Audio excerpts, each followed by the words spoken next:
Ah yes, issue 40, the worst issue in the comics so far, which turns me off from its premise alone. Sonic has every reason to be enraged with Antoine over this, and it makes me wish he was actually allowed by the writer to slam him into the bars. This is a story that never should have happened. Again, it wouldn't be so bad if the punishment Sonic was being given was less steep. Something like, no chili dogs for a month. That would be a lot less overly depressing and infuriating than his own friends trying to put him in prison. You know, where he won't be able to fight Eggman? Nobody, not Rotor the genius, or Sally the brilliant tactician, none of them realized how this would backfire. This is an idiot plot in a nutshell.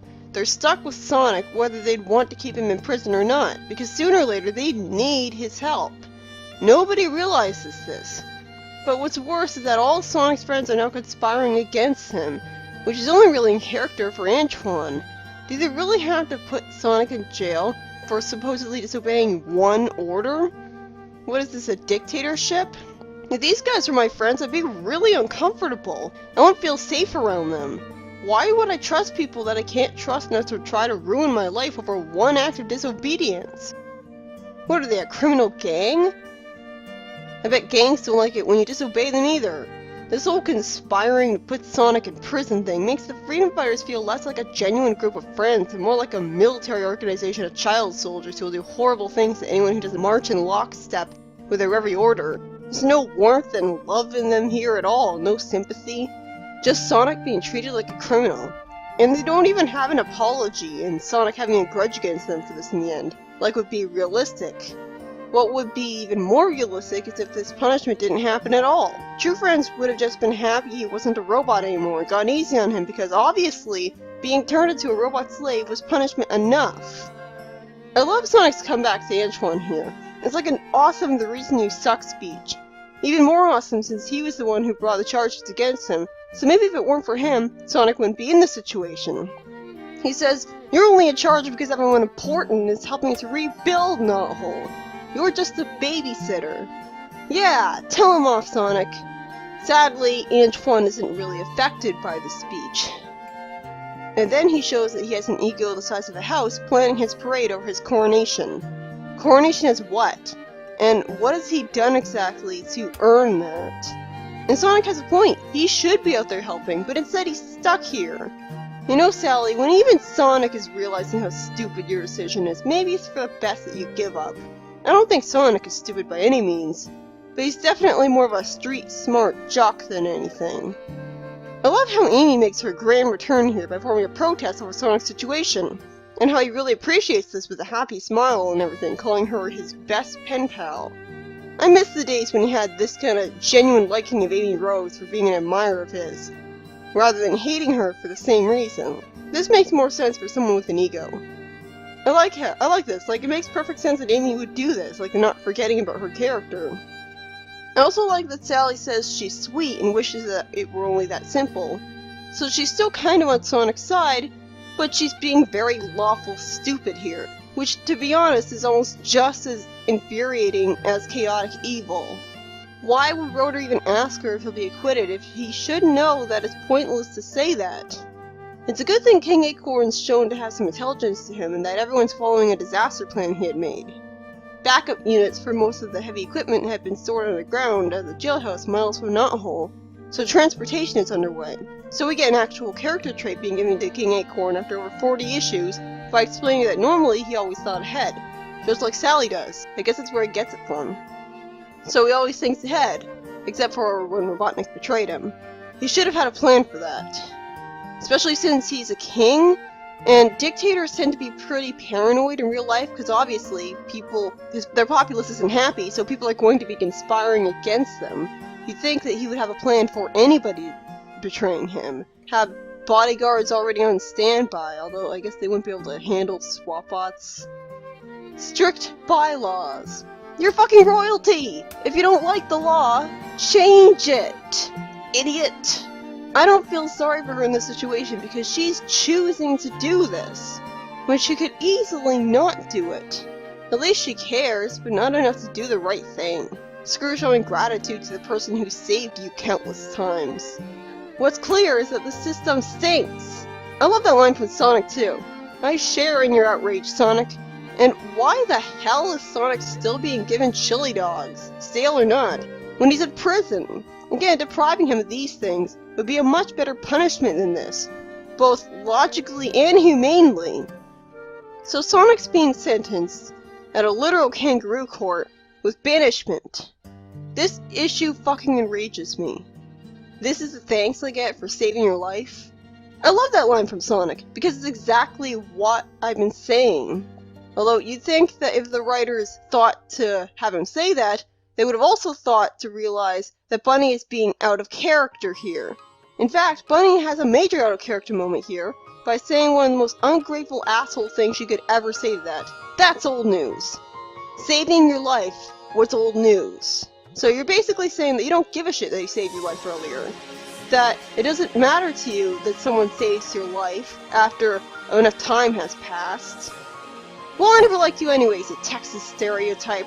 She must not have cared about him that much then. You'd expect better from the token, bland, nice girl. I expect treachery from Antoine, not her. Man. And I used to like her.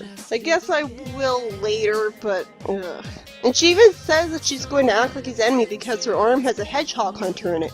A guided missile that will murder him if she wants to. So she is perfectly fine with murdering Sonic the Hedgehog, the hero, who the world would be helpless without. She has no hesitation, no qualms about that whatsoever. Why is Sally the controversial hated one again? Egomaniacal. Yeah, that's great coming from Antoine. And I love Sonic saying, "You're Fager, move it or lose it." Although it does remind me of Scourge, like it sounds gangsterish. I can imagine that he'd actually carry out that threat. I wonder if Sonic actually being sentenced to prison and staying there long enough would be the one bad day for Sonic to snap. Anyways, Antoine goes around being an extremely harsh and out-of-line prosecutor, to the point of making a little girl cry. Yeah, that's just barely not crossing the moral event horizon there. And it's only then when Sally scolds him for it, even though he's been intimidating the rest of his own friends before that point. If anything, it's him who deserves to be banished, not Sonic. Especially since he's infinitely less useful to them. The amount of times he's been useful by this point can be counted on one hand. There was a time that he snatched a ray gun from Eggman, but didn't use it on him, so war wasn't free. And he came in with a hot air balloon, and that was about it. I can't think of any other times he was useful. If not holes being run under King Acorn laws, well, I don't presume that the court systems of King Acorn had allowed for this kind of behavior from a prosecutor. Was this kingdom a dictatorship? Not to mention that even making such a biased person a prosecutor in the first place shouldn't be legal, because he had a personal interest in getting Sonic in jail, and it's obvious from his behavior. This is the kind of behavior that would get even a member of a jury kicked out for bias.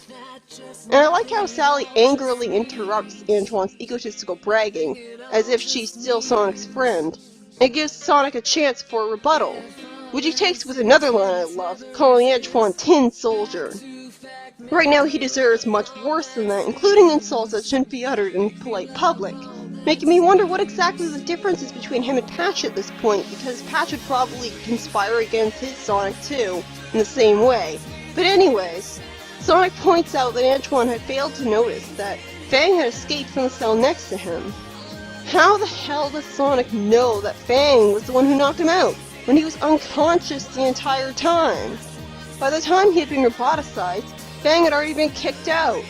He had his eyes closed the whole time. He didn't even get to see Fang before he dropped a dumbbell on his head.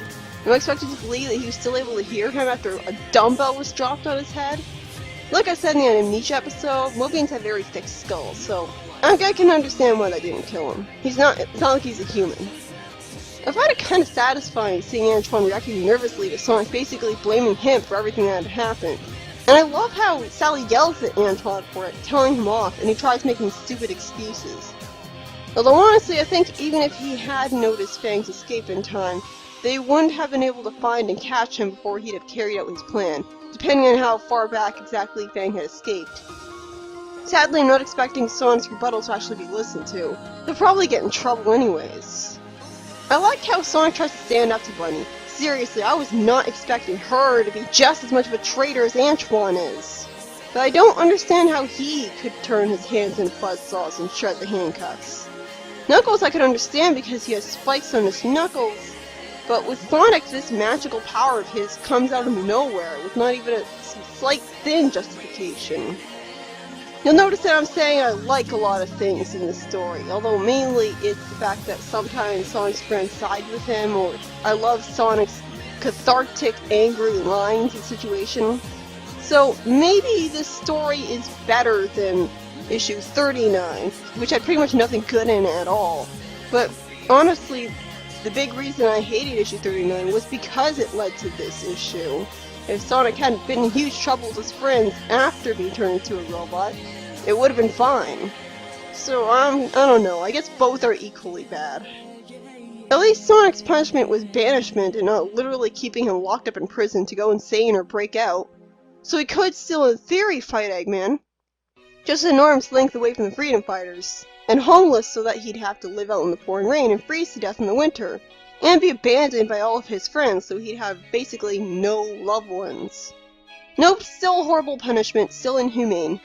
Just not as stupid as before, since he could still fight Eggman, but without the freedom fighters around to coordinate him with actual plans to follow, information for him. He might just get himself killed running into danger that he's not anticipating, and that could lead to him being roboticized again, and then kept in prison for real that time just to be safe, which would lead to him going insane from solitary confinement and being forced to stay still in a cell for too long, and once Nuthole would be inevitably destroyed, he'd be broken free from the prison being destroyed, and possibly end up wreaking havoc on the people who put him in that situation. Like how Fleetway Sonic went insane after being forced to stay on the moon for too long from being banished from his homeworld, and basically went insane and went supersonic and killed everyone and destroyed the future. Great going, guys! Some people really do deserve special treatment, and if it's not the hero of the world, who else would deserve it? Fortunately, Sally agrees to delay the sentencing for 24 hours to help Sonic clear his name, and gives Sonic a wrist-lock tracker device instead of an ankle device for some reason, to make sure that they'll be able to monitor where he is. I like that she does this and wishes him good luck, as is Rotor, and one of the random members of the jury is smiling too, proving that he was on his side. Although I fail to see the point of a jury when none of them were allowed any say, and instead the verdict was decided by higher-ups. Maybe he was just in the audience, then. It's hard to tell from this camera angle. Sally being dressed like royalty for once just makes her look less sympathetic in this situation, rather than her being dressed informally like normal. It only drives home the point that if she's the one in charge of everything, she should just change the law and let Sonic go. But she doesn't because she's being an idiot. Come on, you can't tell me that everybody in Knothole is opposed to Sonic being free. That one smiling random civilian proves my point. And Amy Rose. I'm sure there wouldn't be too big of a public outcry, since Sonic is necessary for the world. Anyways, Eggman spots Sonic running along the mountains thanks to an invisible camera somewhere, and complains that ever since Robotropolis was destroyed, his supercomputers have been offline.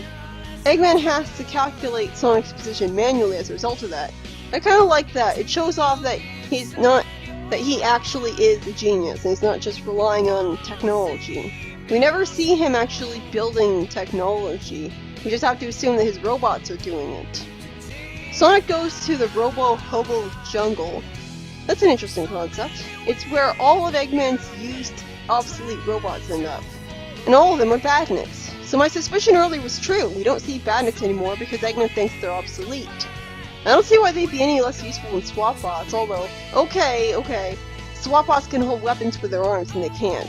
So badniks are much less useful because they don't have opposable thumbs or anything. They're just there to try to bite Sonic and stuff. Pretty ineffectual when you think about it, so it makes sense logically. I just don't really like the concept that they're just ditching badniks just like that when they're pretty loved by the fan base and iconic to the series, you know? Instead, let's just use swap bots, which are only iconic to Sad AM. But it makes sense, so. Sonic defeats the robots, and interrogates one of them on where Knack the Weasel is. I hate that name. And somehow the robot is still able to function well enough to talk even though it's just a head now, and should have had all its oil leak out or something by now. Also, why is he saying this when in this situation, it should be obvious that Sonic would destroy him if he didn't give him the answer. And just because Fang worked with Eggman twice doesn't mean random badniks knowing his location makes sense. Why would Fang have gone here so that they'd find out where he is? What does Fang have to gain by going to this place? This is very arbitrary. He's told to go to a seedy bar that somehow hasn't been torn down by Knothole for being seedy, or destroyed by Mechasonic. I like how Sonic used the super peel out to get past the ape guarding the bar and give him the punch he deserves, straight through the wall. That'll show you for obstructing the hero of the world. Sonic has a pretty badass line saying, "All you lowlights hit the road." I don't trust Fang not to try to attack Sonic anyways, even if his hands are up. And yep, his hands were on sticks, and his real hands were holding knockout gas guns, which knock Sonic out so that he can try to get his reward from Eggman once again. Only this time, he's wise to Eggman's tricks, and demands that he transfers the funds to his account first, and then he'll get the coordinates to Sonic. So he's pretty smart. Wait a minute, account? An escaped fugitive has a bank account. How did he get that? Is it like a Swiss bank account with a fake identity? In a world where he's got no access to the internet, how would that even work? The only working bank would be one Knothole, which he's obviously not welcome in. And how does anyone let him pay for stuff instead of calling the cops from recognizing the infamous sniper? Does he wear a disguise? A Groucho Marx pair of big nose and glasses? Fortunately, Sonic wakes up in his vehicle in time to punch him, which honestly feels really contrived, like a Deus Ex Machina, because it's not made clear exactly how much time Sonic has passed in the vehicle, nor how long the knockout gas is supposed to last. Fang had no trouble with getting him to Eggman without him waking up last time, and it's not explained that he used too little of the gas this time either. Also, knocking someone out with gas is actually a pretty delicate process in real life. You'd have to know the person's exact weight so that you won't use too much, which would kill them, or too little, like possibly right now.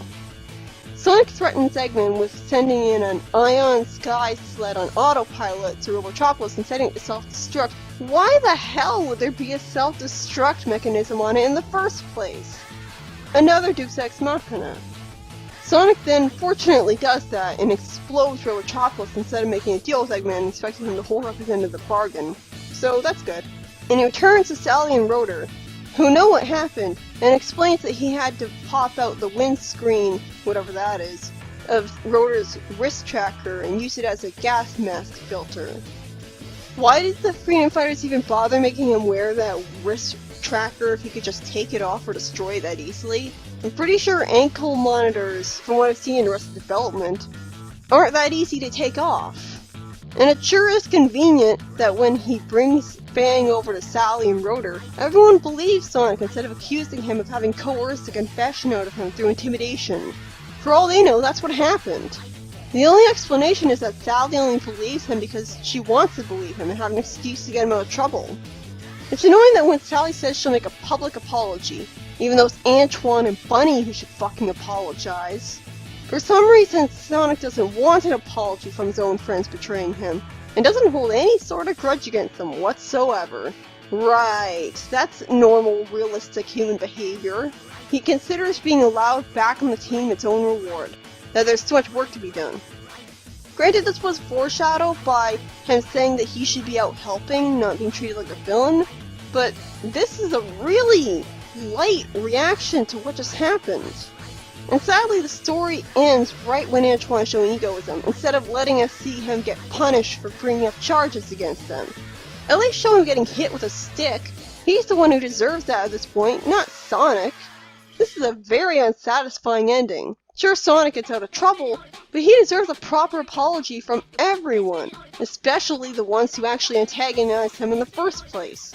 But we don't see Bunny get redeemed for the horrible way she acted, and Antoine get the slap in the face and humiliation he deserves.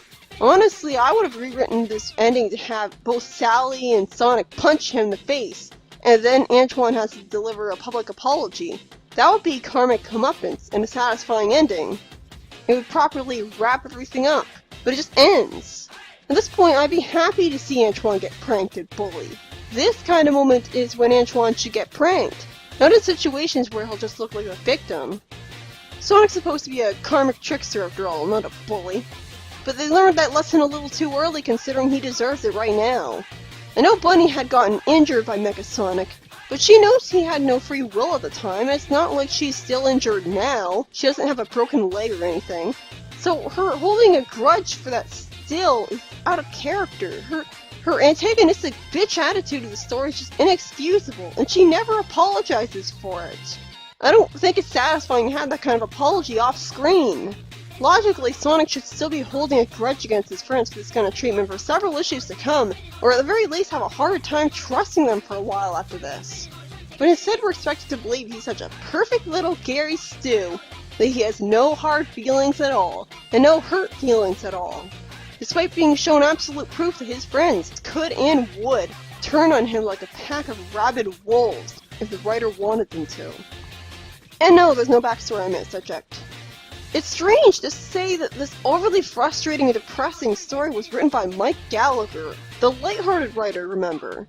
For all the complaining people make about the writing of Penders, you'd think this should be a story arc by him. I've already pretty much summarized my thoughts on this issue. Like, the main things about it that I didn't expect as problems were that it was relying a lot on Deus Ex Machinas. A lot of the times it was very contrived that Sonic would get to this point and get free. Like, the Hobo Jungle, having people actually, well, Badniks, I guess, actually know where Fang was for some reason. And Sonic waking up in time in Fang's vehicle to attack him, and a self-destruct mechanism being on his vehicle. Although I did also like the fact that Sally was clearly siding with Sonic, and like Rotor was clearly still on his side too. I liked that, and I loved Sonic's lines in the story because it was so cathartic. Like, lines are the best when you can really relate to those lines, and like you would definitely feel like you'd say them in that situation. So, like, I guess I overall enjoyed the story more than issue 39, because issue 39 was just doom and gloom the whole way through, with Sonic spending most of it as a robot and his friends treating him like a traitor instead of feeling sorry for him. But here, like, there were actually lines that I liked from it. It's just that the whole premise of the story is the most enraging in the comics so far. So I'm torn as to whether this is the worst issue so far or not. But I just hate the premise of this. Or I guess premise, whatever. I've been calling it premise my whole life. It's absolutely enraging that Sonic's friends would treat him like this. Even if he wasn't innocent, he should still get a much less steep punishment. You'd think being the most powerful and capable freedom fighter with supersonic speed and stuff would be more than enough to warrant special treatment. But no, that's too smart for him apparently. Honor before reason. It's an idiot plot, plain and simple. And honestly, the worst part about it is the ending. It's unsatisfying, as it doesn't give the friends who antagonize Sonic the punishment that they deserve, nor any sort of redemption. This kind of disgusting betrayal by them that wouldn't make you feel safe around them is just swept under the rug. It's not very good writing, to be honest. Next up is issue 41, and honestly I'm so happy to be past this depressing story arc. I have nothing but high hopes for the future after this point. Hell, even the, like, Knuckles Returns issue, I'm looking forward to compared to this.